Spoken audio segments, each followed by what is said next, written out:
Lately I've been thinking about this life and how it brought me here. Staring at this man in the mirror, I see him often here. Wipe my tears. Only if you knew what I was going through. Only if you walked it in my shoes. Certain things don't like to talk about, but I'll always remember. Welcome to the Message Hope podcast, where the hope stands for hearing other people's experience. My name is Adam. My name is Mike, and today in the studio we have a gentleman that I just met at a really awesome meeting, and I heard him share and wanted him to come out and be on the podcast. So David, welcome. Yeah, thank you guys for having me here. It's a privilege to always be able to share a message of hope. Absolutely. You know, to the still suffering addict. Yeah. So pretty much, David, we started out with asking about your upbringing. How was your childhood? What were your family dynamics like? Was there addiction in the household? Things like that. So, Sure. So just to qualify, my name's David M. My clean date is December 24, 2011. This all started, my addiction started at a very young age. There is addiction in my family. There's always been addiction in my family, specifically alcohol. I come from a Mexican background. Alcohol is used in every occasion, whether it's good, bad, or indifferent, or just to hang out, right?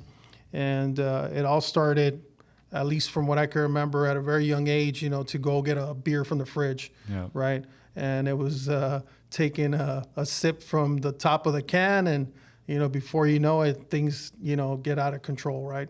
It turns into it being funny, you know, for the people that are onlooking, and then it just progresses, right? So again, it being fun and all, and later being in the neighborhood that I grew up, which was Highland Park, you know, again, heavy Latino background, you know, trying to fit in with the rest of the kids, hanging out, you know, at the garages of friends and stuff like that. And I remember one friend had a pool table. So we would go there, and as I got older, at the age of 13, we would hang out there till, I don't know, maybe 9 o'clock, right? That was my curfew. And I remember drinking, you know, a 40 ounce and then, you know, taking a toke of weed, you know, and, you know, all those effects, you know, that came in after that. And then it was habit after that. We would always do it. You know, it was like on a weekend, on a Saturday, because my dad was drinking at the house, you know, with the family.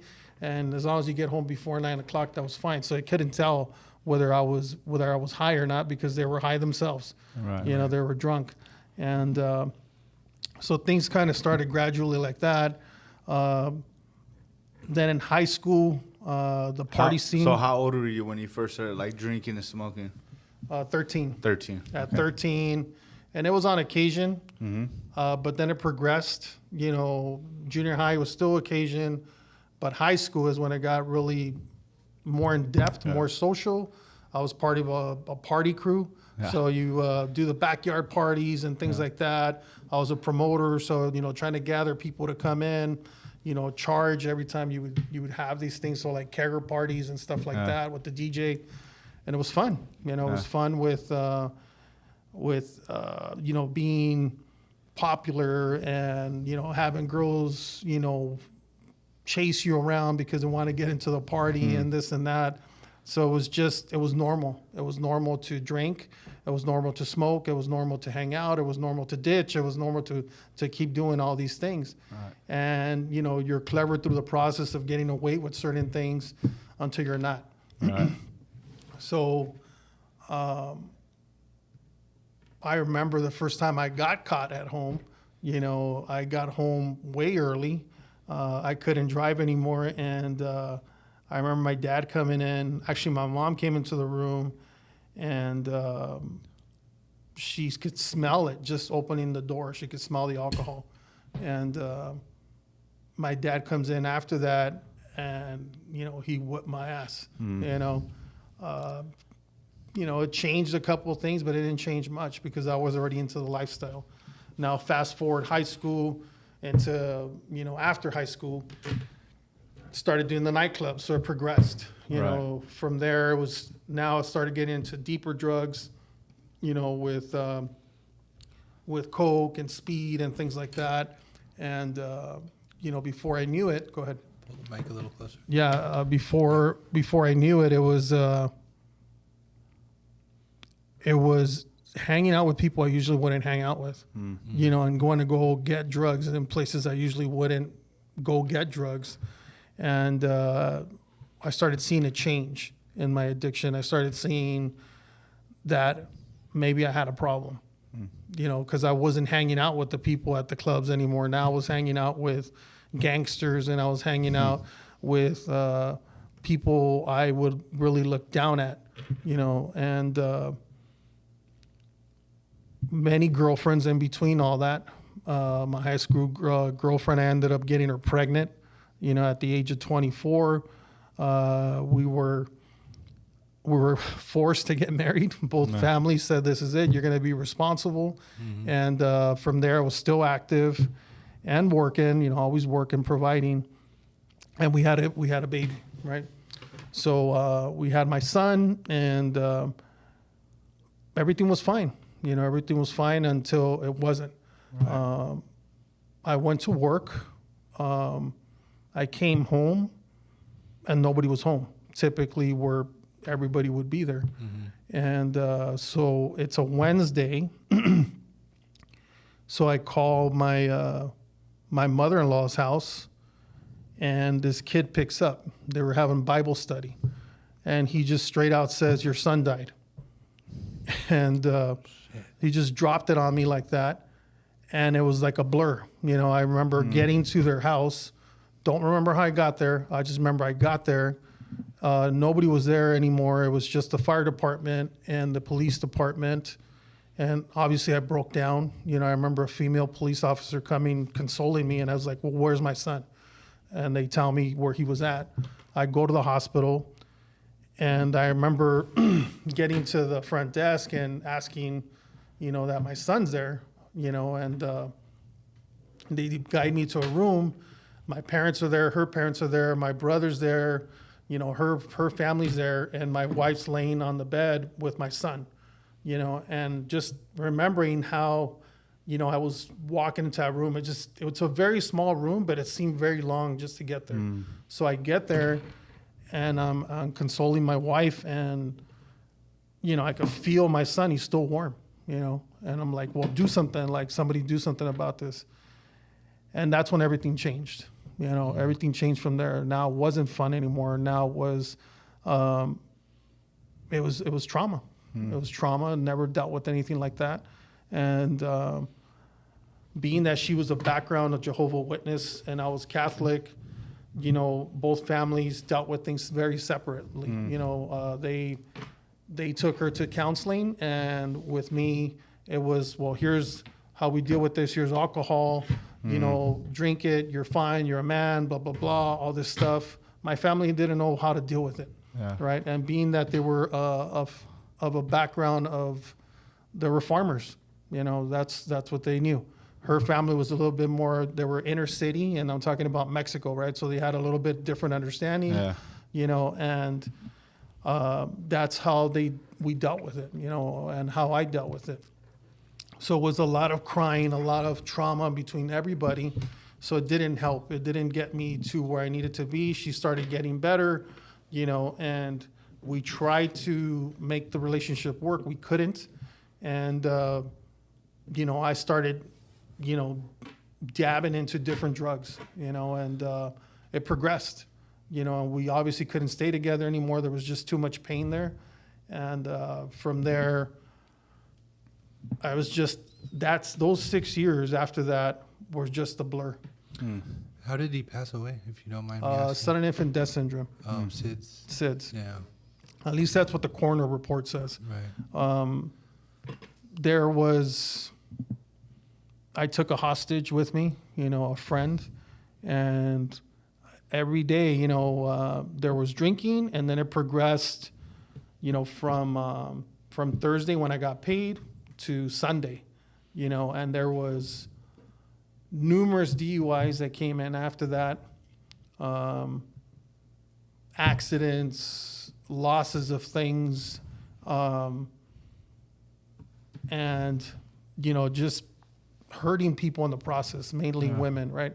Just use them, as objects and, thinking that you were going to get some sort of comfort, and it would never come full circle. Yeah. And During that process, I lost a lot of friendships, obviously, because of the direction that you go with these drugs. You're just not yourself. And fell out of relationships with a lot of family members as well. There was heavy addiction with one of my cousins that's in the program, my brother that's in the program, my older brother that's in the program. So I got 3 family members that are in the program, and all have substantial time. Yeah. That's pretty cool. Yeah. But they all spiraled really bad, before they got there. Yeah. The worst one, which is actually in this area, and we'll talk about it after for anonymity,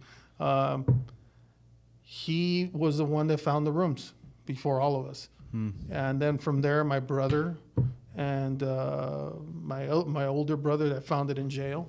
And then at the end was myself. Okay. I went to the liquid program. Yeah. That's where I was court ordered to go. Yeah. And I was trying to fill up that card, and I couldn't make it to one of the meetings. So I got introduced to the other program, right, to the other fellowship that I'm currently in. And I will never forget it. I remember the first time I was there where this girl came in, and she looked beat up, like, and it was truly that. She ended up sharing. I think it was probably her first meeting as well. She came straight from the streets, and she was raped. She was battered emotionally from what she was saying, and externally what you could see. Mm-hmm. And I remember at the end of the meeting, all the women that surrounded her, and comforted her and gave her advice. And I had never seen that, because I had been to other meetings before, and I had never seen anything like that. Yeah. And, so I came back again, and I saw that in different levels, that love that you get, right? And why do I say that? Because through the process of this whole thing, especially through the loss of my son, I always wanted to go ahead and look for that love. I always wanted that comfort. I always wanted probably what I could have got from my psychologist and let me know that these are the traumatic things that I went through, and I should have dealt with this like this. But, it's funny how, your higher power works. For me, it's God, right? Right. I had to go through a lot of losses. I had to go through a bunch of trauma. I had to go through the things that I went through in the past to get me to where I'm at now. There's a lot of in-betweens. Mm-hmm. There's a lot of things that happen. Yes, I come from a background where how there was not conversations when you did something wrong. It was like you're gonna get a spanking, or you're gonna get beat up. As you got older, it got harder. Yeah. And a lot of machismo in my house. It's like there's only one person that's gonna say what's gonna happen here, which is your dad, and don't challenge it. If you do, then there's gonna be consequences. So that rolled over into life. That's how they dealt with it at my home. So that's how I dealt with it. Right. Even knowing better, right? So nonetheless, going to the rooms, pick up another DUI, and just kept going. It just kept happening. So you're still drinking. You're going to the meeting. Yeah. You're still drinking. Still using. Right. Doing all that. There's something that you said. And I went and I spoke yesterday out in Victorville, right? Yep. And I normally don't talk about this, but so I feel like, cause like I usually be like, the steps, right? But like I kind of started to like dive deep into that, right? And the first thing I experienced in the room wasn't the steps. It wasn't the literature, right? It wasn't like it wasn't any. It was love. That was the first spiritual principle that I ever felt. Even though it was uncomfortable, even though I didn't want it, even though I felt like I didn't deserve it, like if it wasn't for the spiritual principle of love and people like caring about me and concern about me, like I wouldn't be who I am today. I would have never made it to the step work. I would have never made it to the literature if people weren't there to love me. You know what I mean? And for me, like, I couldn't admit this early recovery, right? But when I got clean, all I wanted to do was be loved. Mm-hmm. All I wanted for someone was to hug me and tell me everything's going to be okay. All I wanted was to be accepted, to be a part of, to be all that stuff. And of course, like, you know, like you said, that manliness or that toughness that we think we need to have, you know what I mean? Like it would never allow me to speak that. But if people didn't care for me, if they didn't love me, you know, I would have went right back out and got loaded, because this is the only place, you know, meetings, the fellowship, the program was the only thing that accepted me for who I was, right? And we talked about it before the podcast, right? Like jobs, like people who aren't, you know, addicts, right? People who are normies or whatever, right? They, like, no matter what, they're going to judge you, right? Like, I work in treatment, and I tell people, like, because one of the questions, like, oh, like how do I go back to work, right? Or how do I go back into my family and tell them, like, oh, I don't drink no more, right? Without them judging me. I said, well, look, you're going to get judged regardless. You drink too much, guess what? They're going to talk shit about you. That's right. You stop drinking, guess what? They're going to talk shit about you. That's right. Right? You do dope, they're going to talk shit about you, right? But now you don't do dope and you're not going to drink, so guess what? They're going to talk shit about you. That's right. Right? No matter what, people are always going to have something to say. Right? But at the end of the day, it's about, because my family did the same thing. I come from the same culture, bro. Like, if it was a 2-year-old birthday party, we had a jumper, you know, cases of beer and some bottles, bro. Like, that's just what it was, right? And I remember when I got clean, like, I would go to family parties. I learned very early on that that's not where I need to be, especially early in my recovery. Even today, I do to say hi to family, but I don't like being around. It's like, It's not my scene anymore, right? Yep. But I remember my cousins telling me, like, Adam, like, just drink. Like that's not your problem. Like your problem's meth. Like, you know, just don't get high. Like, it feels that fucking easy, right? I wouldn't be in the place that I'm in today, right? Sure. And so a lot of people, they don't even understand that. Like, well, you can have a drink. Like, that's normal, right? Like, everybody drinks, right? Yeah. But it's like, it's not for us. That's right. Right? It's not just a drink for us. Right. Right? I've even been in parties where people get offended when you don't take a drink. Yeah. It's they tough. take it personal. It's tough, man. I mean, for me, I always call it, it's a combo, right? You never go and ask for a cheeseburger and just a cheeseburger. You want the cheeseburger combo, right? It comes with the Coca-Cola. It comes with the cheeseburger and the fries, and you want all the other extra stuff. Yeah. You know, that's what it was for me. I couldn't just do one thing. I always wanted everything, you know? Yeah. And it was like that. You know, it was a combo for me. I would go and do all the things that I needed to have, and I was straight. You know, at least I thought I was straight, right? Yeah. But back to the understanding of where I was at. You know, that was a glimpse of where I saw the program, and it's very vivid to me, you know, how this happened. You know, because you have to remember the people that were in that room, they weren't doctors, they weren't nurses, they weren't people from a facility treatment. Right. They were just like you and I. Yeah. You know, and how these women, you know, I was very judgmental of how they looked and everything, but what they gave her. You know, and they did give her that glimpse of hope, and I could see it from a distance. I'm not getting the hug or none of that. I'm seeing her get it. You know, she's being fed this, and it stood with me even through the process of using. Like, that memory would always come, and then I would start hearing, like, you know, kind of like it's your subconscious, like you know better, don't do it. You know, all this other stuff, and it would get like louder and louder and louder. And then after the last time, no, wait. So when I decided to stay clean, right, I got a sponsor, did all the things that were asked of me, and I willingly accepted them. But my biggest downfall, and has always been my drug of choice, is women. Yeah. You know, and it's tough. You know, it's tough because you want to date, you want to be with somebody, you want to receive that love too, right? Yeah. And you need that companionship. However, the women I was looking at and looking for were still using. They were still drinking. They were still doing those things. I was still going to the parties, and well, of course, you know, it was part of their lifestyle. Yeah. so here I go. I said, okay, well, I'm gonna look outside of my junkyard that I always go to, right? So I started looking into Mexico, right? And I reached out to my cousin. Now it's on a social platform. I'm like, hey, who's that girl, right? And he goes, oh, well, are you interested? Blah, blah, blah, all this stuff. So then we started chatting. And here I catch a plane, I go to Mexico.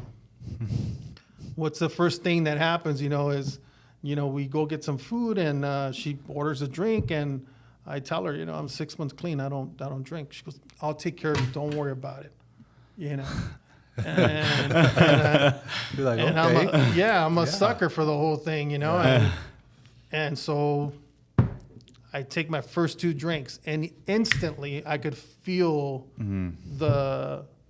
it's like I've never stopped using, right? Yeah. And I went back to it. I'm there for 2 weeks. By the 3rd day, I had already dumped the girl and I went back to what I was doing out there because I met my cousins, the whole thing, and we just started partying. It was a blur.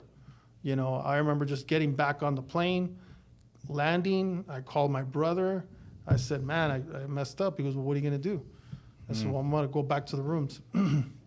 So I get back into it, and it wasn't long. Like 6 months after that, I get caught with possession. So now it turns into a felony, right? From a DUI to a felony. My world turned upside down from there. I had a high security clearance position. I couldn't hold that anymore. So I had to basically resign and move back into my parents' house in the garage in the back. And I was now 38 years old. But I made the decision at the infamous Twin Towers I got busted on the 23rd. I remember taking a nap. I woke up and I was talking to my bunkie and I was like, dude, this is enough. He didn't even know anything. He knows nothing about the program, but I was like, dude, I'm done. Like, I'm 38. I'm in here. It's Christmas Eve. What the hell am I doing here? And it was like 3 o'clock in the morning. And that's the day I decided on December 24th that I wasn't going to pick up again. And it's now 12 years. Yeah. Yeah, so I remember going home. I caught a taxi to go home. Everybody's at the house. The Christmas tree's up. All the gifts are there. My kids are there. I called my brother to the back and I told him, he goes, what are you going to do? So I told him I made a decision. I cleared out my room of all the paraphernalia, everything I had, and I started hitting meetings. And the first meeting I hit was a liquid program because I was just like, I was desperate. I wanted to, no matter what, just stay clean. Yeah. I had already gone through all the roller coaster rides and all that. And again, I go back to the little girl. I remember this whole thing. I needed that. Yeah. And I got it in the first meeting I went to.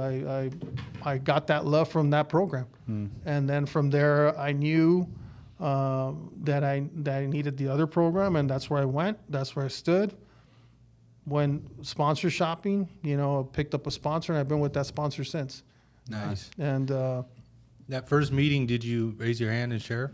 no, And tell people that you needed help, or? I shared. I identified. Okay. I picked up their token, Okay. and then after that, I picked up chips after that. Oh, okay. Went to our program. And it was, it's where I needed to be, Yeah. and I did all the uncomfortable things I didn't want to do Yeah. because my head was so big still, just thinking like I'm different than you. I know better than you. I wasn't humble. I was still dealing with the mindset that I had, when I was still using. And it started fading away just with just listening, because what I did for many years, I just stood in a room. I stood in the back of the row and just listened.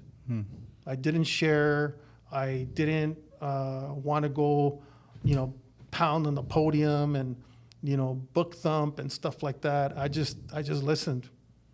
That's all I did. And I worked with my sponsor.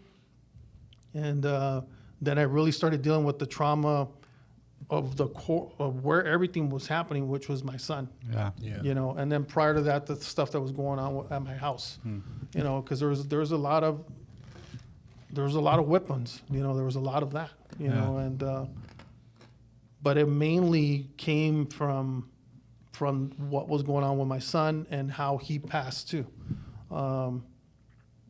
My mother-in-law had mental issues, and there was always an argument of her taking care of my son. You know, and they call his son an infant death syndrome, but he choked on his vomit. All right, so they fed him, and they didn't burp him properly, obviously, because he choked on his vomit, and they put him, you know, they put him face down, you know, so he couldn't help himself. And through the process of the DUIs, you have to go to the coroner's office, right? You have to spend a day there. Yeah. And I remember being there, and there was a detective that came and spoke to the class, and they brought up SIDS. So I stood after class and I spoke to her, and I said, this and this and this happened. She goes, well, I could open up your case if that's how you feel. And, you know, we could investigate. So I was still young in my recovery. And I remember I took her card and I went back home. And I spoke to my mother. And my mother has always carried that pain, you know, to this day. You know, it's never going to go away. You can never, ever stop grieving, right? As a parent, as a grandparent. And I remember telling her, and she had a lot of rage in her, you know, and so I had to go back and think about this whole thing. And I said, well, we're already, both families are both devastated by this loss. And I had to make a decision there to not pursue, right? Because I know that if I did, that she probably would be prosecuted.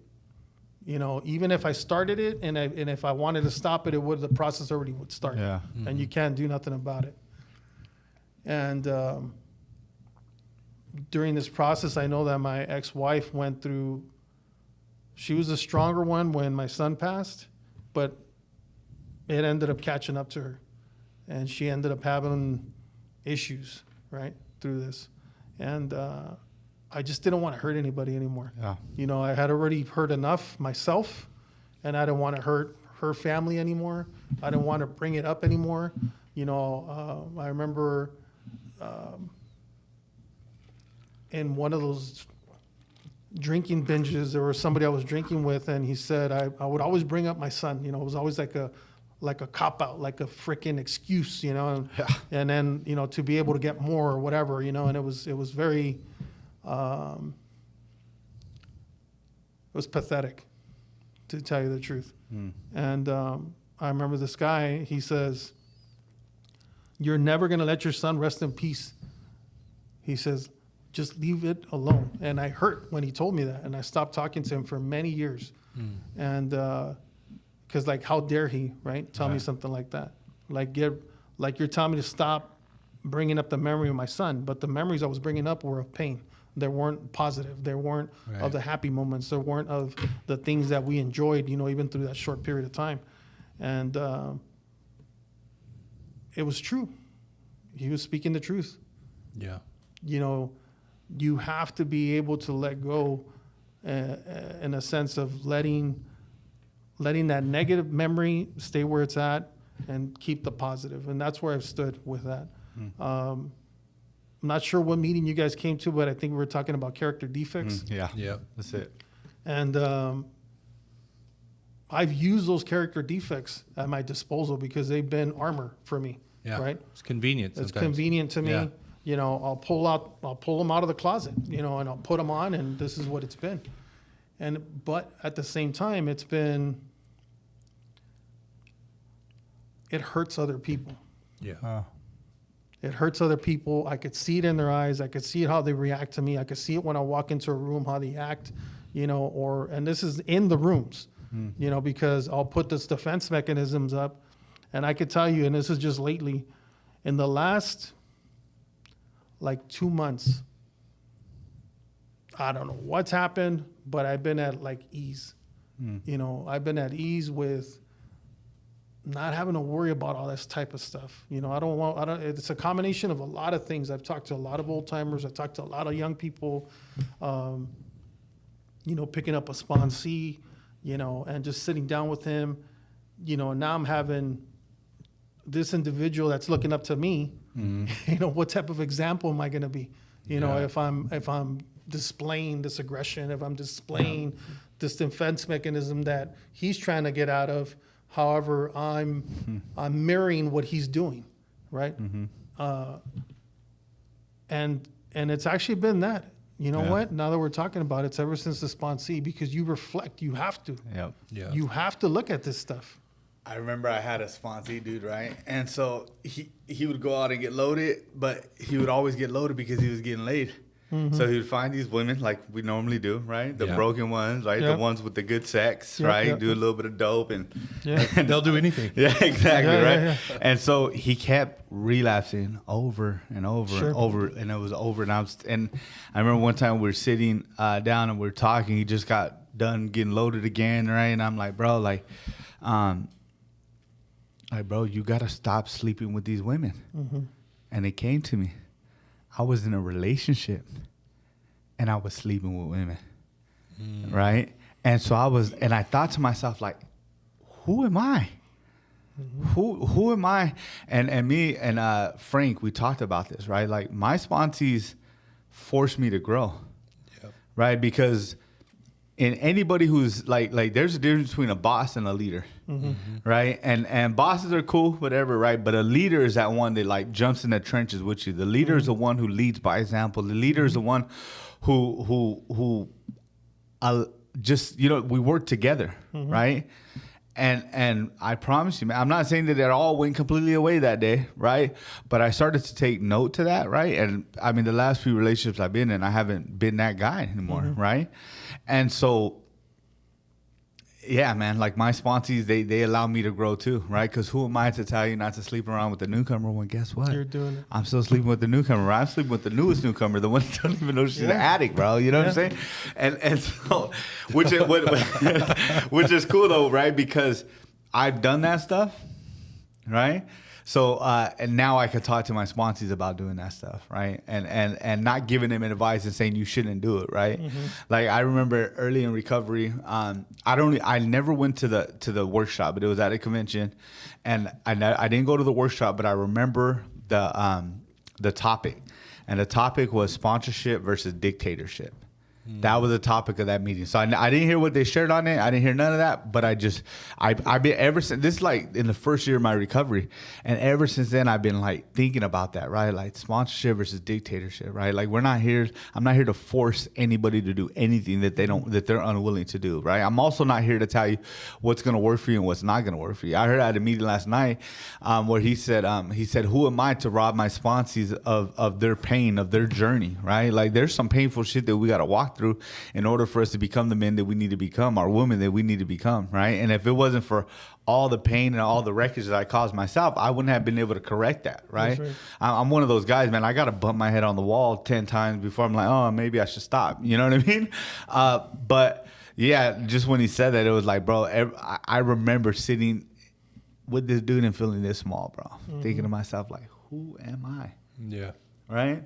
I just got done telling this fool because I'm an honest person, bro. Like these fools know, like my sponsees, they know I'll be completely honest and open about you, where I'm at, how I'm behaving. Because, you know, the program never taught me that I have to do everything perfectly, but they taught me that I have to be honest about everything that I do, right? And of course, most of the shit that I fuck up on, most of the mistakes I made, I won't share on the podium until like 6 months after, you know what I'm saying? Give it a little bit of buffer, you know what I'm saying? But I like that. yeah, everything that I've done in recovery, whether it was good, bad, or indifferent, I have always had people to be honest with about, bro. And that includes my sponsor. Sure. My sponsor is one of those guys, bro, like, it doesn't matter, bro, like how fucked up my thought process is, right? Like I'll even share about this.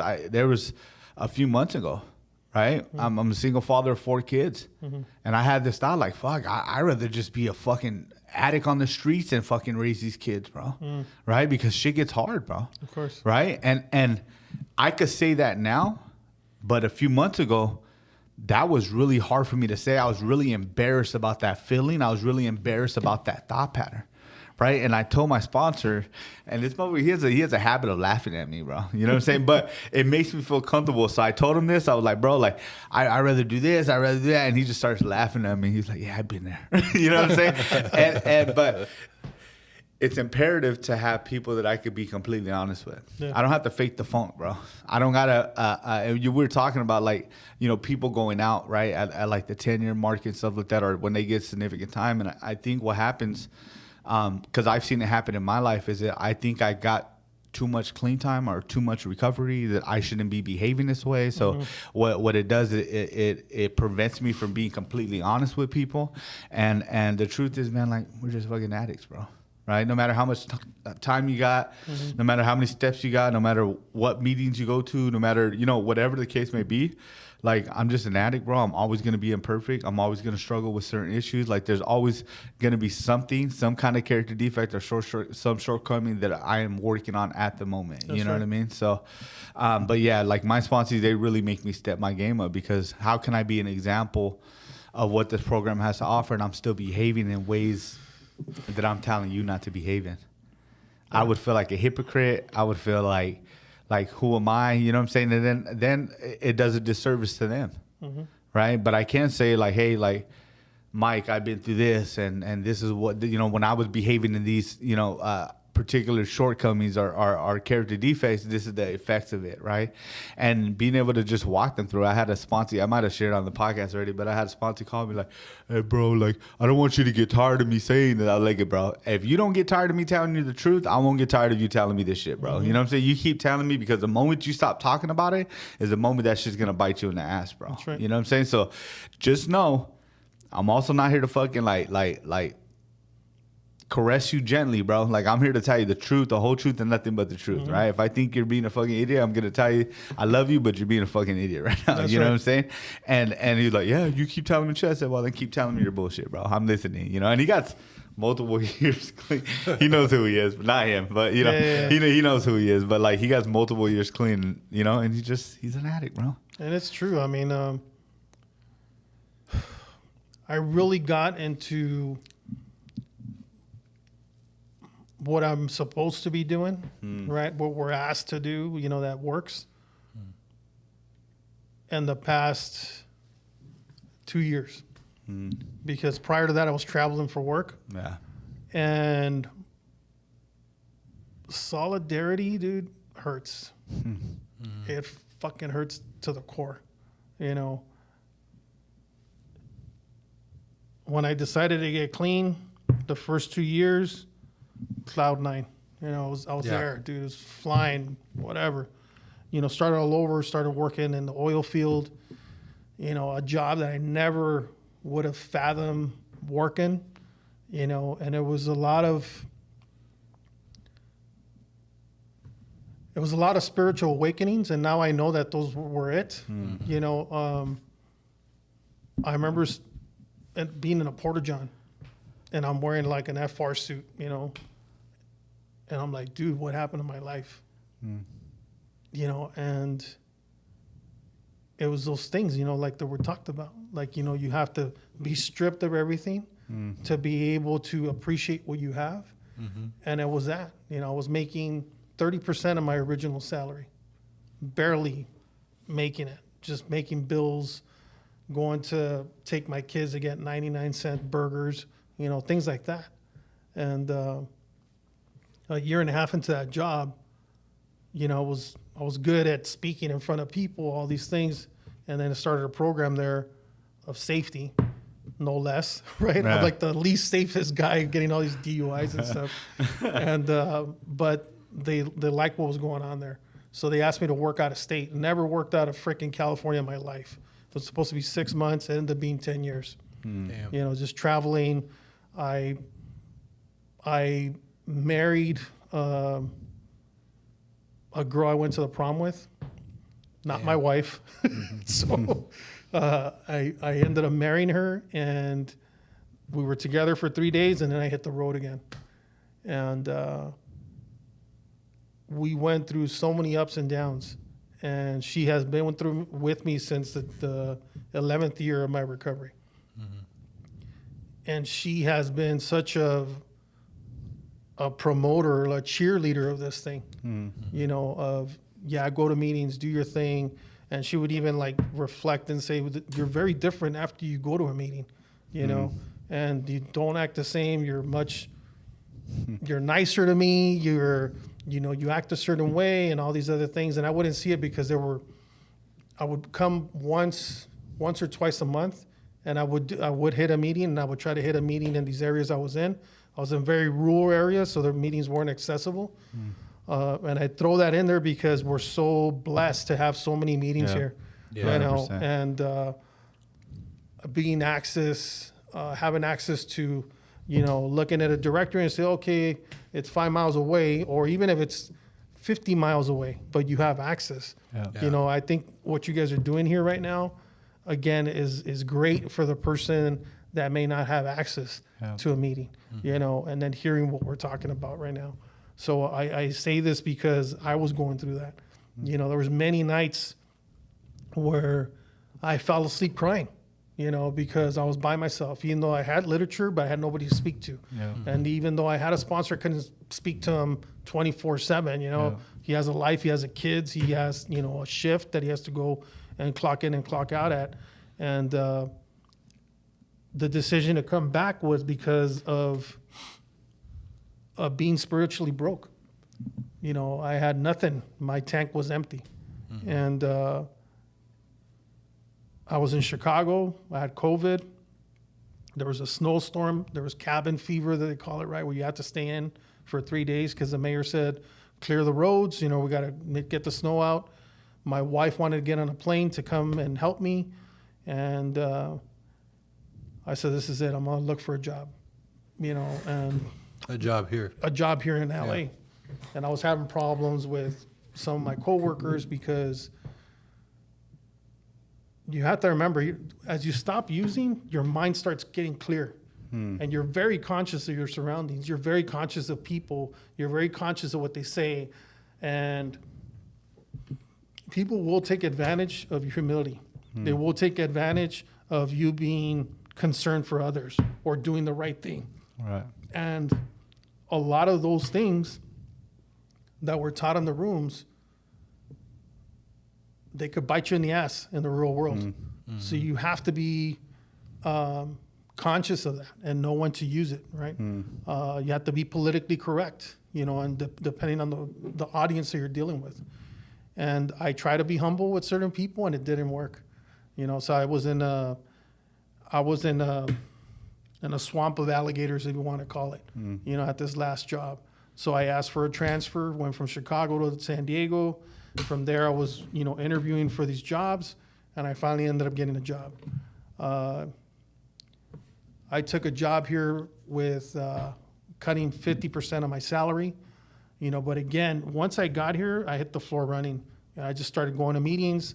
I started getting involved with my sponsors, started interacting, you know, and I started feeling better. You know, I started filling that tank up as you would. And I remember going back to a meeting, the full issue, looking for somebody. I was looking for somebody for a friend that had called me on a 12-step. And I said, I'll find them. You know, and I went to the meeting, and it's now going to be a year and a half, and I haven't left. You know, I took a commitment there as literature, now the secretary, and it has been probably the best thing that I've done in my recovery, which is to take the commitments that I have, getting involved, reaching out, taking numbers, being responsible behind my own recovery. Always knew that I could take a sponsee, but never did. I was very self-centered, selfish, and I ended up picking up a sponsee. But however, I told him, you know, certain things that were expected of him. I said, I'm not your dad. I'm not a bank. And Or an Uber. or an Uber driver. You know, I'll take you to meetings when I can. And if you relapse, I can't be your sponsor anymore. Yeah. And he told me, he goes, when you told me that if I relapsed, you wouldn't be my sponsor, he goes, that really hit me. You know, it really hit me, and that's what's kept me clean. He's actually in jail right now for not taking direction. And he was warned.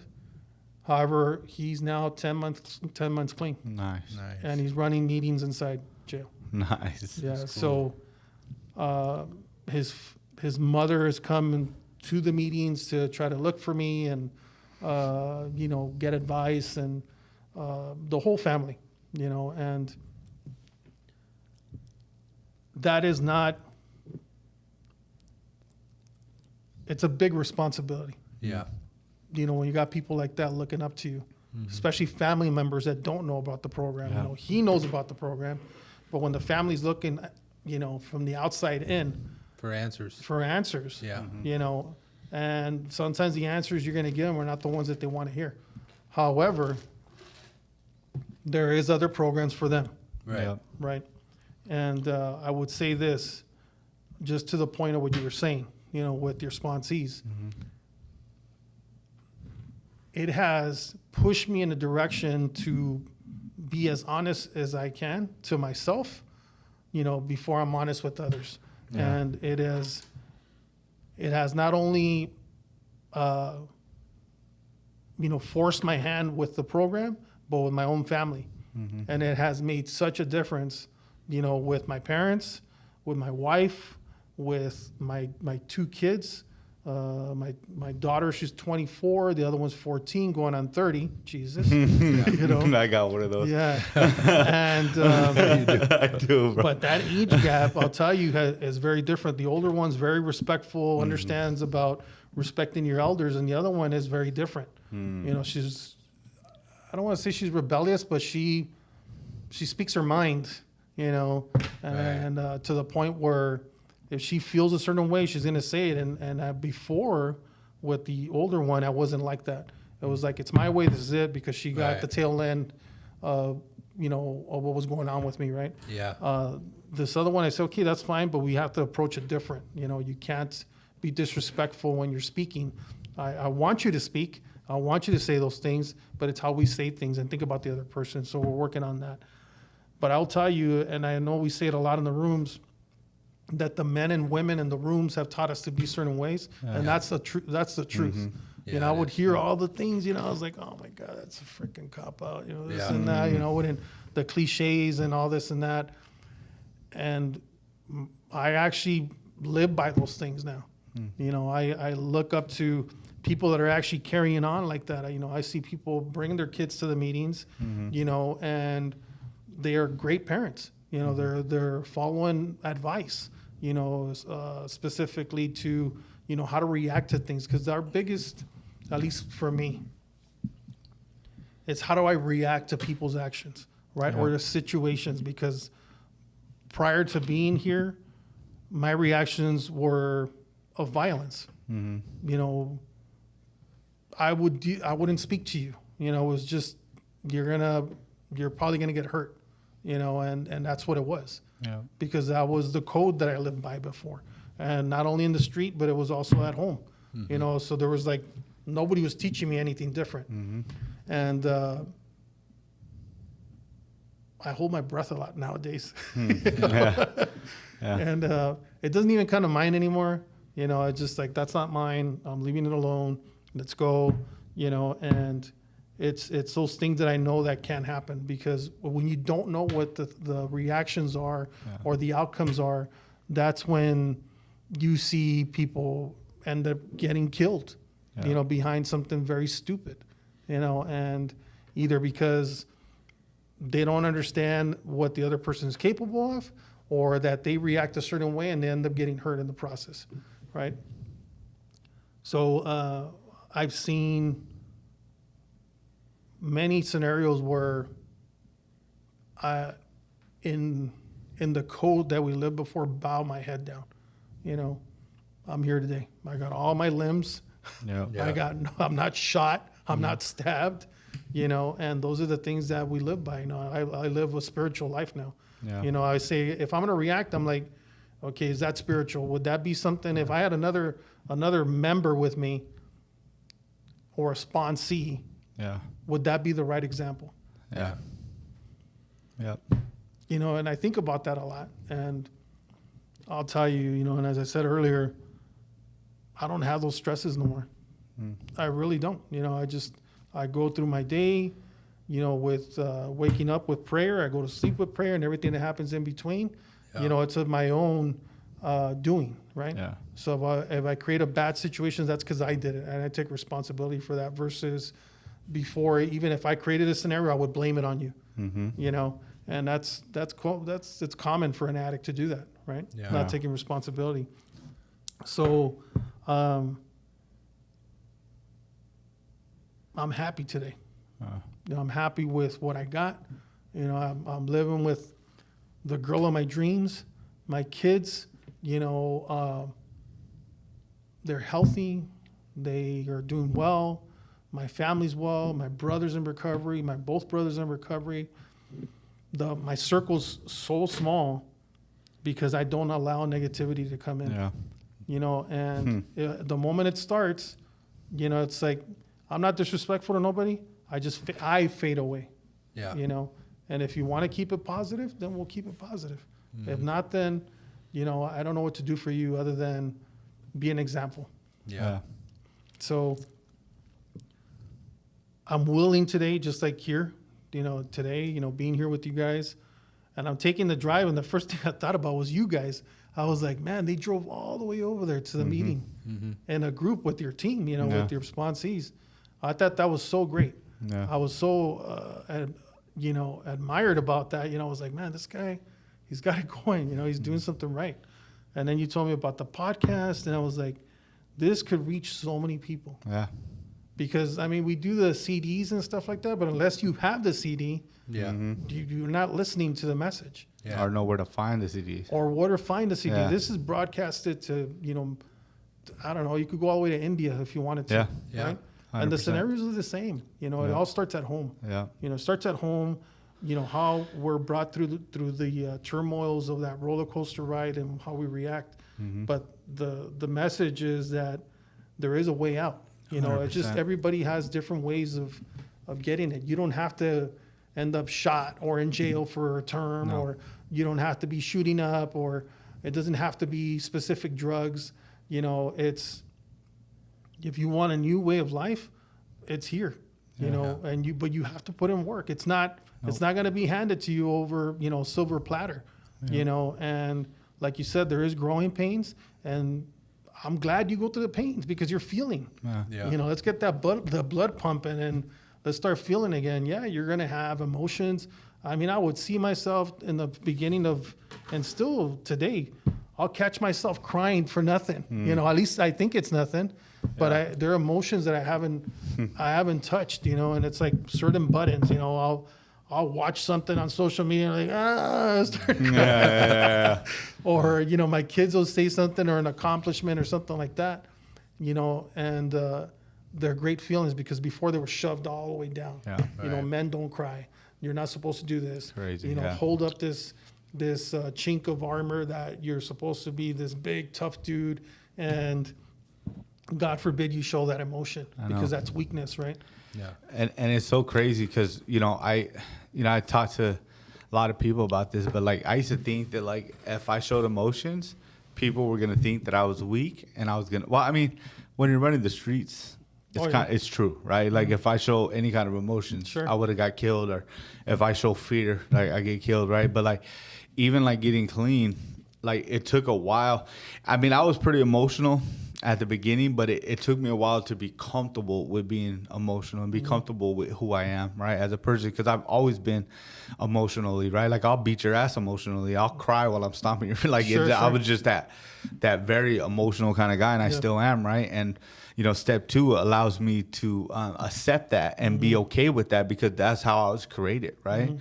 But like I tell the guys, man, like bro, like I'm more manly than I've ever been. And I'm more gentle than I've ever been. I'm more empathetic than I've ever been. I'm more understanding than I've ever been. I'm more compassionate than I've ever been, right?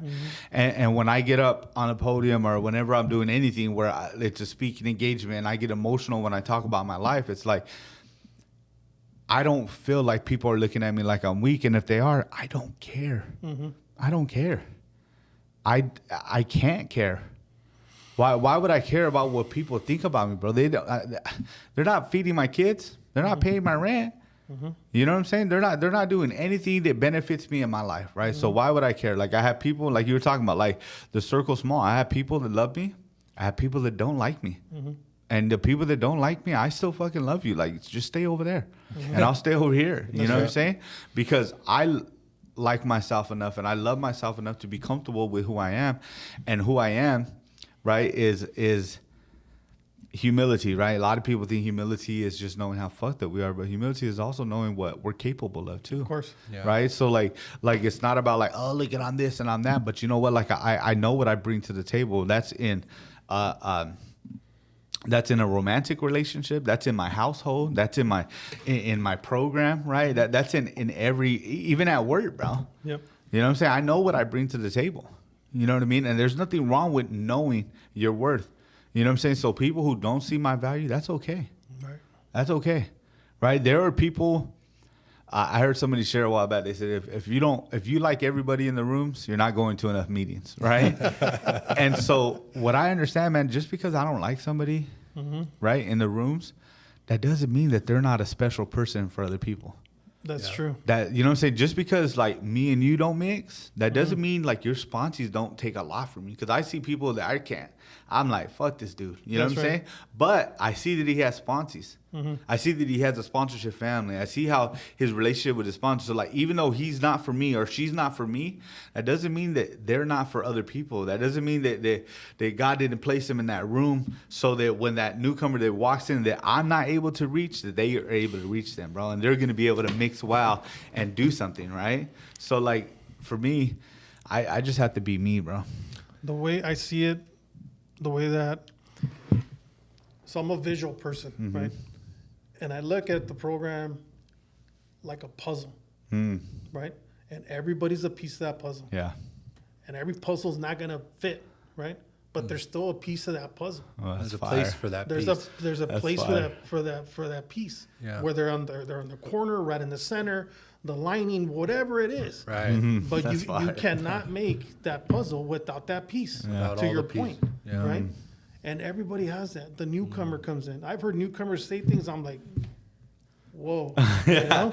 Yeah. You know, I don't know if they got it from wherever they got it from. But they said it, But yeah. they said it, you know? Yeah. And I've heard lately, I've said it, and it really irks me about the newcomer's not the most important person. And, Who said that? well, Have you heard it? I've heard it. Wow. And it's like, oh, the message is the most important thing. Without the newcomer, how are you relaying a message? Yeah. You know, and the old timer also needs the message. Yeah. You know, but what I'm looking at, and when I look at it now, I take a step back, right? Because that's the first thing, right? Like, who's saying that? Yeah. But I'm like, where's that person in their recovery? You know, maybe they have a photographic memory and they recognize or memorize the entire book, right? Yeah. The basic text, and I'm like, all right, good for you, but that person still needs to recover. Yeah. You know, and they're part of that puzzle. They still need to be part of what we're doing here. They need to hear the things that we're saying. And because we do have a responsibility, and it's that, we do have a responsibility, like what we're doing right now in this Yeah. platform, to say and give an opportunity to everyone that comes through the door. Yeah. It doesn't matter if 3 people attend that meeting, or if it's a very popular meeting that has, I don't know, up to 80 people. You know, what we say matters, right? Up at the podium, one-on-one, whatever platform, you know. And for me, you know, and what I understand and what's in our basic text is that the most important person in the room is the newcomer, Yeah. right? To the things that we're talking about right now, I'm talking a lot about myself, what my experience has been and everything else. Where I'm at today is that I have a responsibility, Right. you know, to the newcomer. I have a responsibility to, make sure that I carry myself correctly. I don't react to everything that I don't like, and that I know that somebody's watching, right? Those newcomers come in and they don't come back sometimes because they're looking for a difference to not be there. Right. They're like, I want to go use. And, they're either on a court card or whatever it is, or maybe they just walked in out of desperation. And it takes one of us, to go out and defeat the purpose of what we're trying to carry, which is that message. Yeah. And ego does get in, self-centeredness does get in. And, but we have a responsibility to each other. Like if something's not going right, go come from a loving place and go talk to that person. Yeah. Yeah. And tell them, hey, brother, or sister, whatever it is, here's what I heard you say. If I am a newcomer, maybe that's a turnoff for me. I'm not going to come back. Yeah. So then you actually put the trigger to that person's head and you pulled it because of some words that came out of your mouth. Yeah. And you weren't thinking about that. And you weren't thinking about it. Yeah. Right? Now, everybody's recovering. It doesn't matter how much time you got. Why do we keep coming back? Because we want to get fed. Yeah. Right? Right. So we keep getting fed just the way that we were getting fed in the street. How do you want to get fed? And how do you want to feed? Right? Yeah. And now we're feeding. Every day we're feeding, whether it's externally outside of the meetings or internally. And when we're internal, I'm going to say we should know better, right? Could we make mistakes? Absolutely. Everybody's allowed. But as a family, and I call that, Yeah. my home group, I'm like, every time I address them, it's family, right? Yeah. As a family, we have a responsibility, to each other, to let each other know what's going on inside the house, right? And say, hey, I think you made a mistake, and we should address it this way. And there's going to be, it should be a healthy debate. And sometimes they may not. Yeah. But the Should be fact is that we need to address it. Should be a loving debate. A loving debate. Nobody's going to know that they're making a mistake unless you allow yourself to let them know Yeah. and say, hey, here's a mistake. Let's address it. But I'm glad that I'm here. Before when I used to speak with my son, I couldn't get 3 words out before I would break down, and not be able to let it out. And I thought I was never going to get out of that, and today I could speak about that experience, and it's because of these rooms to be able to address it. And also because I got a responsibility to my kids. Yeah. I could stay in sorrow. I could stay in the blackness of those thoughts. But if I don't look of what's in front of me, and my children are looking at me in sorrow and they're looking at me in this blackness of the cloud, then what do you think is going to happen? Yeah. They're going to do the same, and then it comes full circle in what's going to happen with their future and how they'll probably end up being addicts Yeah. because they'll say, well, how do I deal with this feeling? And if you're dealing with a child, you have to address those things with them, right? And you have to say, what's wrong? And here's how you do this and how you do that. But, to say that we do nothing, with our recovery, we do nothing to address problems. We do nothing when something's great, celebrate those moments. I love key tags, especially when I see people take them, and I still have all my key tags, because they're a memory of celebration, but also pain, Yeah. of what it took. And I was like, I hold those dear to my heart. 1, because I don't want to go back. Yeah. Yeah. And then 2, because of what it took to get there. Yeah. You know, And the growth. And it was growth, Yeah. and I see it today with how it reflects and how it mirrors to my personal life, and then how I'm able to go ahead and feed my sponsee, Yeah. and so I would say this and close it with this. I want to thank my higher power for allowing me to be here today to carry a message, being able to speak to you guys in this platform, and I'll keep coming back. Thank you. Thank you. All right. I did have one question, David. You told us how your first experience in this fellowship, you saw that woman come in and you saw her be surrounded with love. And then you experienced that for yourself when you came back. Right. And I know you've experienced the other side of that now, especially now that the last couple of years you've been in a lot of service at that meeting. Sure. And you've been able to give that love now. And do you want to tell us about a situation where you were able to do that and how it felt being on the other end of that now? Yesterday. Yesterday. Awesome. It was yesterday. We were speaking about the collection of what we gathered in the room, and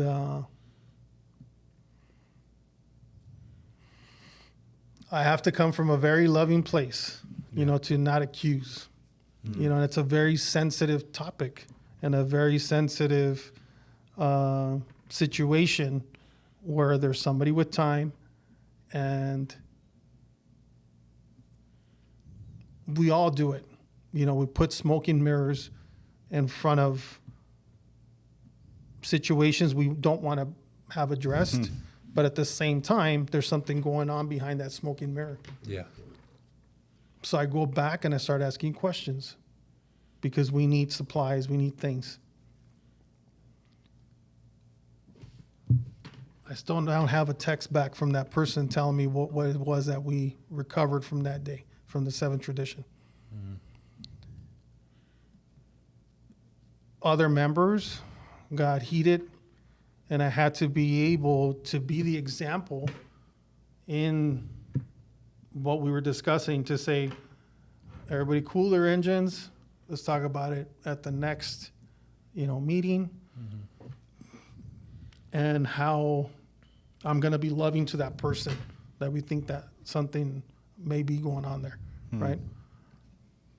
The person that we address, we can't be forceful with that person because, again, they're an addict.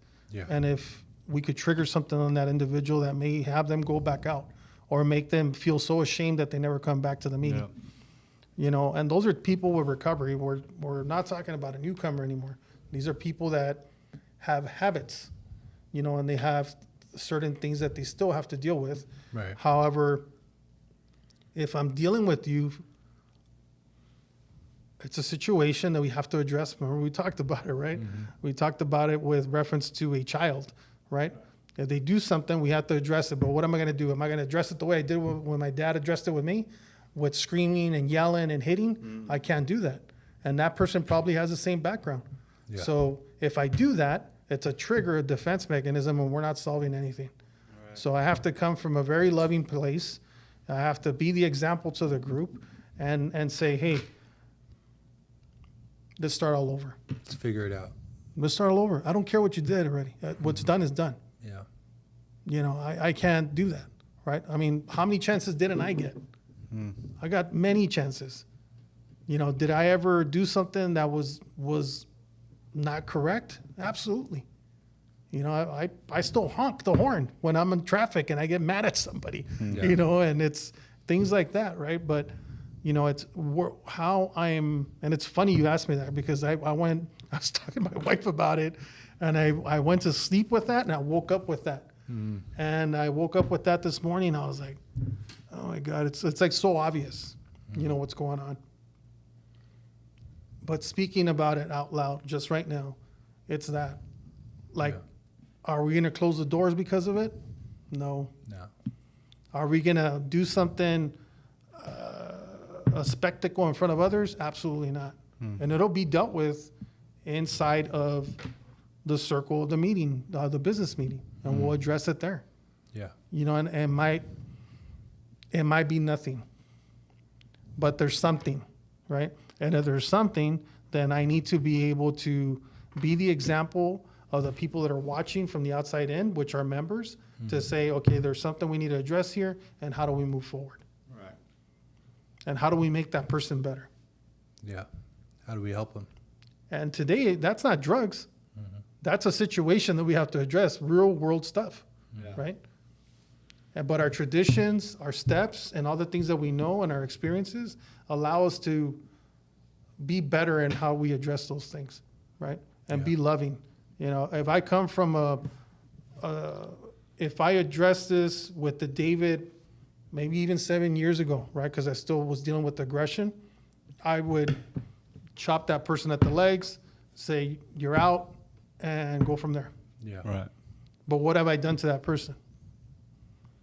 And is that person ever going to recover from that? They could still be in the rooms and be clean, but I just defeated and killed their entire spirit. Yeah. Yeah. Good question. All right. That's it. Thank you for Yeah, coming, David. Thank you, David. Yeah. We really appreciate it. Absolutely. Yeah, very good time. All right, and then so like, share, subscribe, send this to a family member, a friend, anybody who might need to hear David's message. All right, see you guys next week. Thank you. You'll never know unless you walked up in my shoes. As someone who struggled with addiction in the past, how does it feel to be able to give hope to others who are still struggling now? You know, it's such an honor to be able to hear other people's experiences of life, to see how when faced with the very thing that was sent to destroy you, kill you and take you out forever didn't, but rather you have been given a second chance to give hope and be a light for those who are still in the dark. So don't be afraid to share your message to the world. You never know whose life you might be saving.